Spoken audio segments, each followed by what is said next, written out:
Veronica has COVID, so it's time for low-tech news with me. Cue the music. Dee da da dee da doo da dee da doo ba doo ba dee da doo doo doo doo wah wah wah wah. Ian came back from his bye week and was ready to show us what was truly underneath Tom Brady's jockstrap. Well, it's 172 if you're measuring. Another huge week from Ian's team, 34 from Justin Jackson and 26 from the Cowboys D. Huge!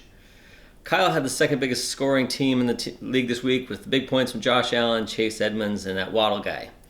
Second best doesn't get you to the championship, so Ian moves on by winning this important matchup, 172 to 158. Ian takes Anita Deja's team next, and Kyle moves on to play the Woo Girls in the winner's consolation ladder. Good luck! Did someone say Woo Girls? They didn't technically play this week, but if they had, they would have brought in 142 points. Woo's team took Anita Deja, who got 28 out of Debo, but the rest of her aging team is torn and tattered. My team is finally healthy, but sits this one out. 30-plus points from Mixon and A.J. Brown, and AB is back with 20. Deja moves on to the championship along with Ian, while Woo and Kyle see if they can keep those big points going next week.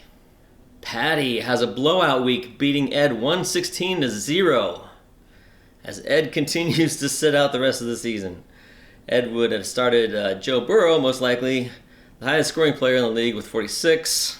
Suit yourself, man. Patty gets a whopping 43 points from flex play T. Higgins, but single digits from Saquon and Melvin, Zippo from Devontae Parker. Hey, if Ed wants to drop all of his players, I know a few Sacco Bowl players who'd like some good pickups. Patty wins the grand prize of playing Ed yet again next week, so have fun with that one. Free wins that don't matter. There are no free wins down on the consolation ladder. Carrion puts up a good fight against Shang-Chi and wins a close one, 96 to 91. Mahomes is once again back on his shit with 28 points, but KA gets 2 goose eggs from Fournette and Connor. Shan's Cam got slammed with just 4 points from Cam Newton. Devontae Adams with 33 though. Go you! Both KA and Shan are already not Sacco, so they can kick their heels up next week in the final round of consolation. Yay, mediocrity! Well, it's coming down to the wire for the Sacco Queen. Just shoot me already. See, that's Veronica's line. Jeff defeats Veronica in the center square of the consolation ladder with 39 from Dak and a 27-point Chubb. Hey, she got 22 from Dalton Schultz and 12 from Tua. That's something, right? Better hope those guys do better next week. Jeff wins this one 126 to 85, and Viron moves to the dreaded Sacco Bowl. Veronica's line: if I have to keep these nuts another year, I will rage quit so hard, so hard. That's what she said. And finally, a race between Nick and Miles to see who will be not Sacco. Spoiler alert, it's not Miles. Nick makes his final stand in a race to avoid the Sacco and swims to safety, beating the Miles bot 116 to 74. Miles spent $10 in FOB on the Chargers D, which brought him -5 points. His bench nearly outperformed his starters, so hope? Nick's highest scorer was Damian Harris, left on the bench, but 25 points from Rodgers and the Dolphins D. That'll work.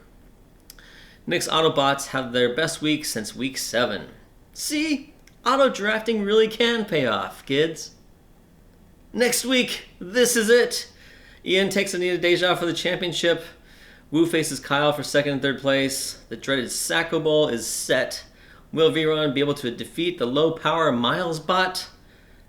Veronica's line: Miles has lost all year. He will continue to lose. I can do this. I know Miles is going to. Get wrecked. No bloopers, because I blew the entire first take of this because I didn't plug in the mic. Good luck, fucks.